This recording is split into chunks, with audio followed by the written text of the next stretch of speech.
Su voz, inesperada, me sobresaltó. Era la misma. Algo, sin embargo, había cambiado en ella, en la voz. La mujer volvió a sonreír y repitió bueno, y era como una orden pegajosa y caliente. Tal vez fue por eso que los tres juntos nos pusimos de pie. Su desabillé, me acuerdo, era oscuro, casi traslúcido. Voy yo, murmuró Julio y se adelantó resuelto.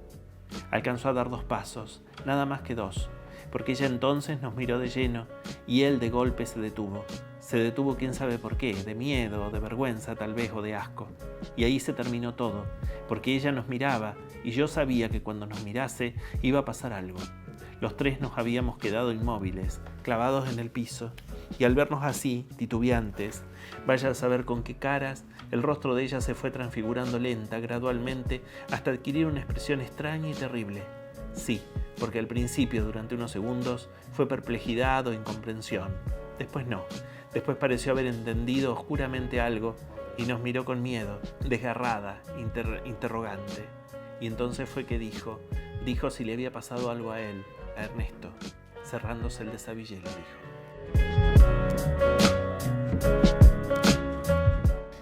¿Qué tal? Acá estamos en 2 lectores, grabando desde mi casa, porque con el tema el problema de la cuarentena no podemos ir a estudio, ni podemos ir al Carmen. Así que estamos acá, peleando con la cámara, algún día los voy a mostrar, 2 perros que están por subirse arriba de la mesa, pero bueno, pudimos contactar. ¿Cómo andás, Analía? Qué gusto tenerte en programa. Estamos hablando con Analía Giordanino de Abelardo Castillo, del cuentista Abelardo Castillo. ¿Cómo te va? ¿Cómo te va, Miguel? Acá intentando sortear las cuestiones de la tecnología que uno las tiene incorporadas, pero por ejemplo Skype es la primera vez que hago llamada, así que bueno, intentando que ustedes hacerlo funcionar y yo también. Bueno. Analía, vos sabés que este programa, les cuento a la audiencia, este programa se postergó porque iba a salir, en un momento dado nos agarró la cuarentena y caímos en cuarentena y no pudimos hacerlo hace unos meses atrás. Así que le tenía prometido este espacio a Analía porque me gusta lo que escribe y seguramente es una persona que tiene mucho para decir. Decime, Analía, ¿qué es lo que vos, si vos tuvieras que decir qué es lo que bien primario, qué es lo que te gusta de Abelardo Castillo?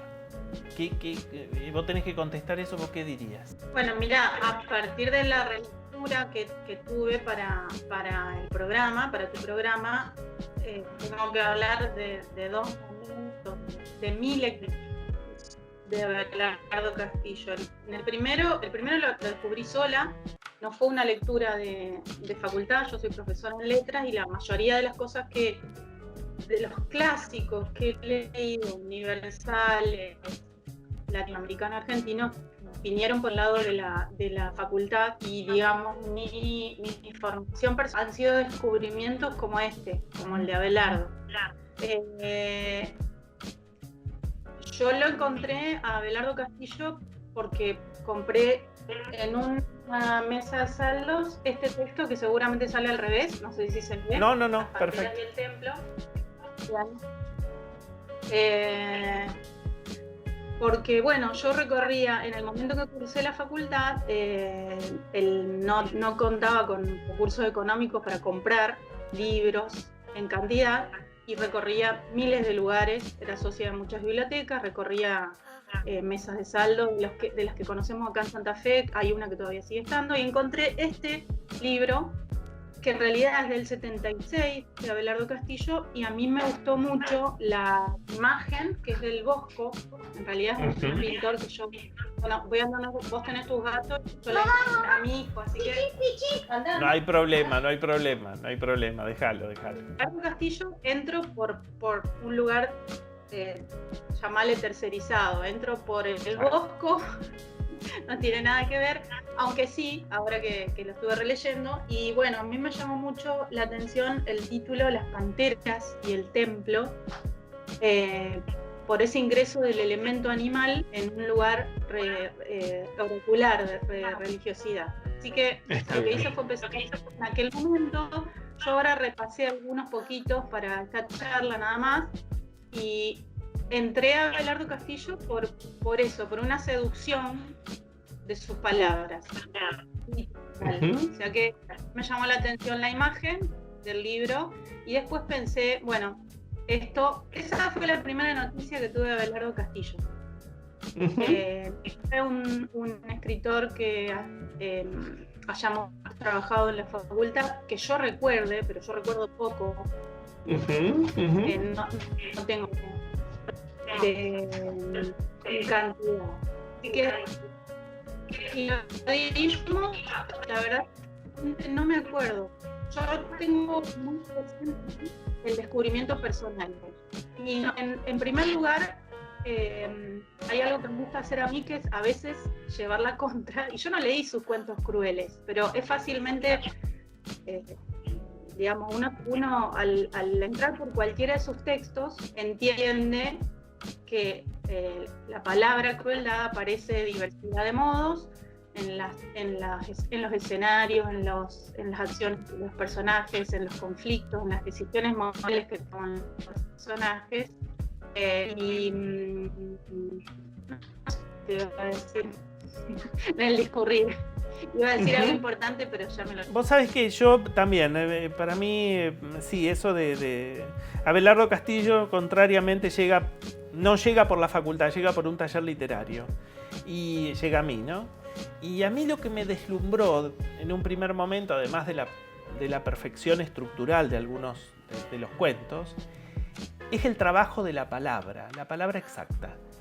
Esa palabra que tiene tantas, digamos, que tiene tantas significaciones, el valor justamente de la palabra en su cosa más primigenia, ¿no? Yo, por ejemplo, cuando él dice, por ejemplo, los cuentos crueles, la crueldad es palpable en Abelardo Castillo. En muchos cuentos. Es como que no es solamente nombrarla, sino como hacerla un personaje más a esa crueldad. Eso es lo que a mí me impacta mucho. Lo vi en La mamá de Ernesto, en Conejo, en toda la primera etapa de Las otras puertas, ¿no? No sé si coincidís. Sí. Lo que quería decir es que leyendo ahora, desde mi lugar y con, digamos, ya una carrera de escritora, que no la tenía antes cuando lo descubrí, también uno lee distinto. En aquel momento lo que a mí me deslumbró fue esa cosa de la crueldad. Ahora en este momento ya no me deslumbra tanto, me deslumbran otros elementos que aparecen en relación a lo que puede llamarse crueldad, los espacios que deja la crueldad. Yo estaba notando con mi lectura ahora que ninguno de los personajes, o algunos pocos, salen indemnes de esa crueldad. Porque no es una crueldad elegida desde el momento de la narración. Generalmente casi todos los cuentos de Las otras puertas hay un yo que está recordando, no todos, pero casi todos se desdoblan hacia un pasado, y estaba notando que muchos cuentos trabajan con el recuerdo tal cosa, quiero contar esto porque no lo soporto más. Hay elementos que tienen que ver con este desdoblamiento. No quiero volasear, yo me tomé algunas notas. Lo recuerdo ahora y lo quiero contar ahora. A mí es eso que vos decís que tiene que ver con un trabajo muy puro de la escritura, del artefacto de la escritura, está puesto ahí. Quiero contar esto ahora, que decide contar algo y muchas de las veces decide marcar un personaje en su desdoblamiento. En Madre Ernesto, nosotros, para los que no leyeron a Abelardo Castillo, uno de sus cuentos emblemáticos. Hace poquito leí que, revisando cosas para la charla, que él amaba y detestaba. Es como medio el muchacho ojos de papel de Spinetta.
Cuidado con la pelota. No lo podemos ir a buscar, Cuidado. ¡Oh, no! Recordales lo importante que es quedarse en casa. Ayúdalos a hacer sus trámites a distancia y contales que tienen acceso a medicamentos esenciales gratuitos. Llámalos, conectalos, escuchalos. Entre todos cuidemos a nuestros jubilados y jubiladas.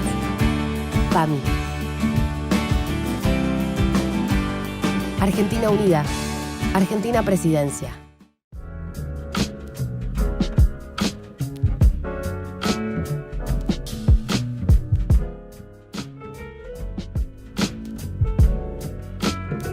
Y si te ibas a matar, dice después de un momento, si te ibas o te vas a matar, ¿me querés explicar para qué me lo contaste? Yo te voy a decir para qué, para justiciarme. Cállate. Yo, culpable, vos te vengás de mí, ¿no? Ah, no, querida, no acepto. Me parece injusto cargar, yo solo con tu muerte. Lo que hay que hacer, lo que tenés que hacer, es lo siguiente. Llamar por teléfono a todos. A todos quiere decir a todos. A tus amigos, a tu viejo papá, cállate. A tus compañeritas de la primaria, del Sagrado Corazón y a tus conocidos lejanos. A todos, no solo a mí. ¿Cómo es eso que quedamos en el bloque anterior? El tema de que es cierto, es una lectura interesante, eso de que es una mujer que opta, la madre de Ernesto. Elige. Dicha desde el punto de vista de los personajes, del choque que narra, ellos va reconstruyendo lo que les interesaba de la mamá de Ernesto, que es el te acordás, que era una señora amplia, y te acordás que fumaba, y el cuento arranca dándonos ese dato. La mamá de Ernesto es una señora que se fue del pueblo atrás de unos artistas de circo. A mí eso hoy lo puedo leer de otra manera. En aquel momento yo compré la Pantera del Templo y después leí Las otras puertas. Lo que me fascinaba, pensando en lo que vos me preguntabas antes, era esto de la crueldad, que es lo primero que llega. Hay una frase de la mamá del cuento, no del personaje, sino del narrador, que le dice algo así como es en el cuento de Ernesto, pero podría buscarse todos los cuentos.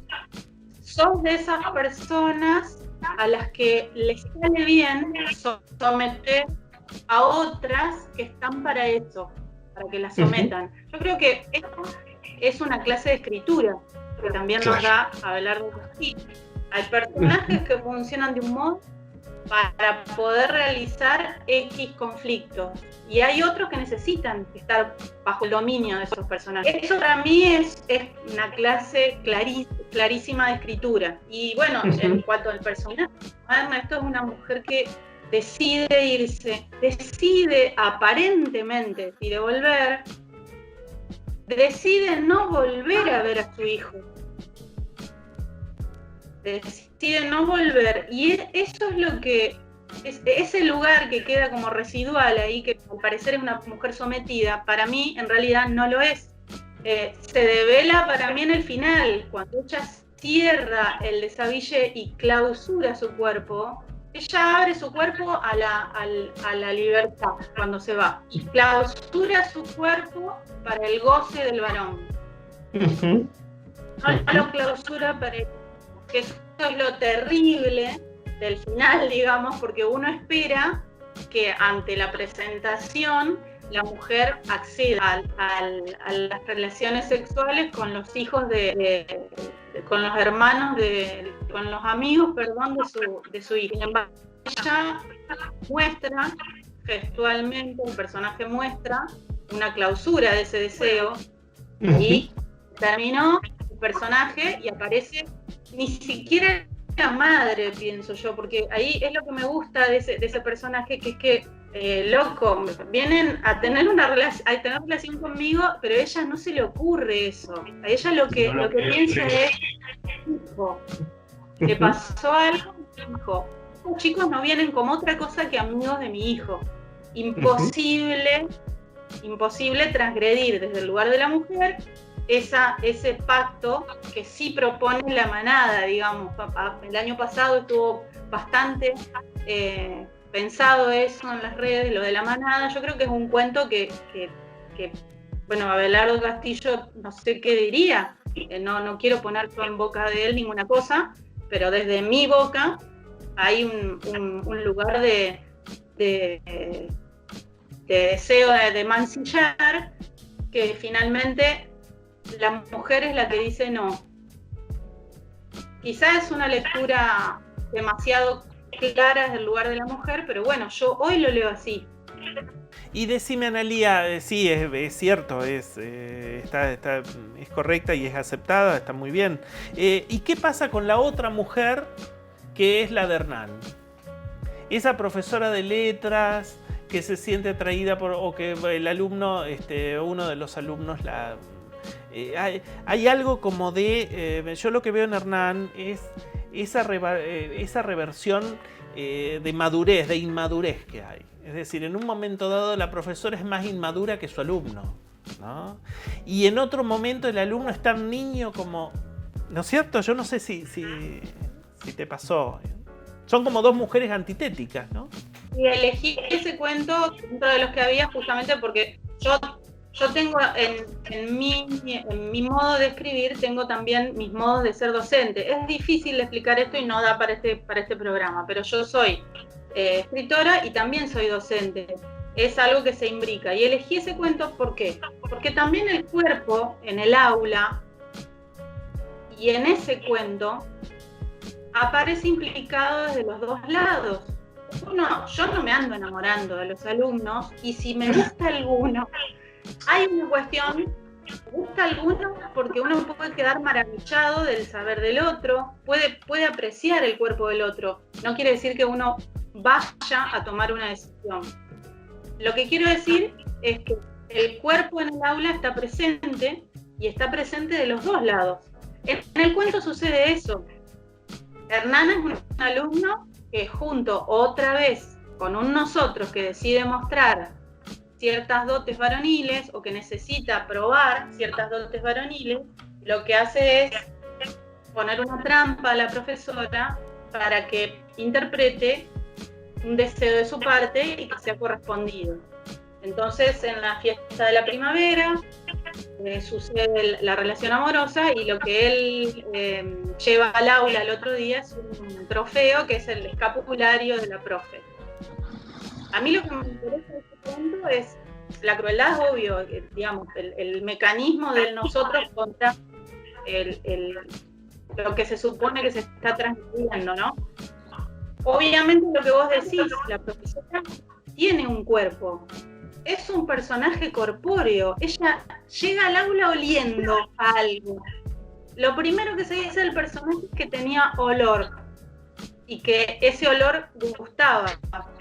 Así que, digamos, habla más de los personajes varones que del personaje mujer. A mí me gusta mucho ese cuento por esa razón, porque en el aula no se establecen relaciones de conocimiento solamente, o el conocimiento está mediado por el cuerpo.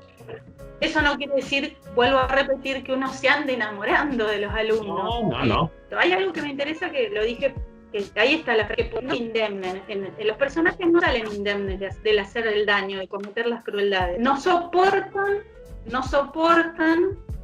esa historia y necesitan contarla. Necesitan mostrar ese yo que anduvo en ese recuerdo, en ese tiempo anterior, anduvo haciendo daño, pero no soportan ese recuerdo. Así que yo creo que el daño, la crueldad en los personajes no es un daño gratuito. Los personajes sufren ese daño y el daño cobra en ellos un dolor importante. Por eso es lo que moviliza la palabra, ese dolor.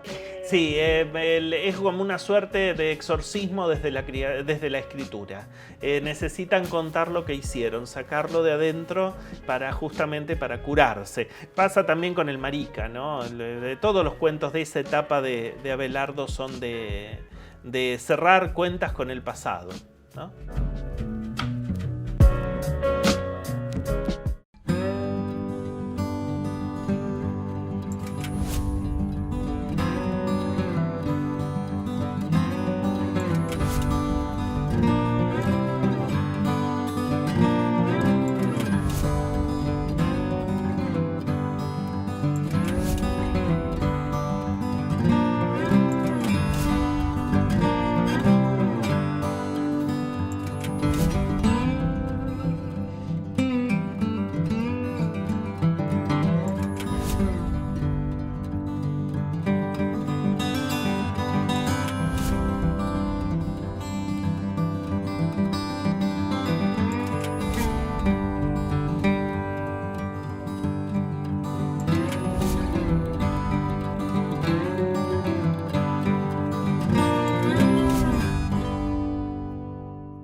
Cuidado con la pelota. No lo podemos ir a buscar, Cuidado. ¡Oh, no! Recordales lo importante que es quedarse en casa. Ayúdalos a hacer sus trámites a distancia y contales que tienen acceso a medicamentos esenciales gratuitos. Llámalos, conectalos, escuchalos. Entre todos cuidemos a nuestros jubilados y jubiladas.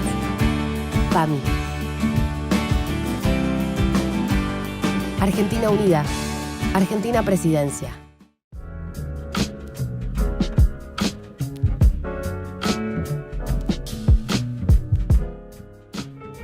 Analía, yo te agradezco que hayas estado conmigo.